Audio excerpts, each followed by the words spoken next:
एक बार एक राजा शिकार के उद्देश्य से अपने काफिले के साथ किसी जंगल से गुजर रहा था।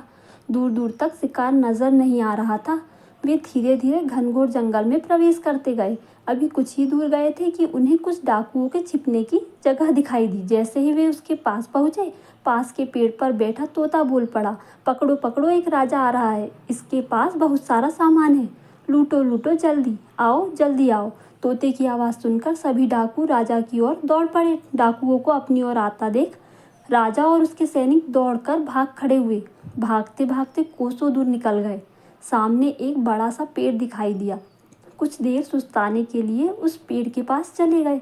जैसे ही पेड़ के पास पहुँचे, उस पेड़ पर बैठा तोता बोल पड़ा, आओ राजन, हमारे साथ साधु महात्मा की कुटिया में आपका स्वागत है।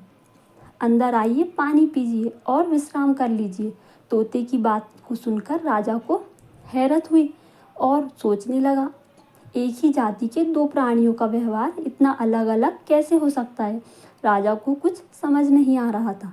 वह तोते की बात सुनकर अंदर साधु की कुटिया की ओर चला गया। साधु महात्मा को प्रणाम करके उनके पास बैठ गया और अपनी सारी कहानी सुनाई। और फिर धीरे से पूछा, ऋषिवर, इन दोनों तोतों के व्यवहार में इतना अंतर आखिर क्यों है। साधु महात्मा ने धैर्य से सारी बातें सुनी और बोली, ये कुछ नहीं राजन, बस संगति का असर है। डाकुओं के साथ रहकर तोता भी डाकुओं की तरह व्यवहार करने लगा है और उनकी भाषा बोलने लगा है। अर्थात जो जिस वातावरण में रहता है वह वैसा ही बन जाता है।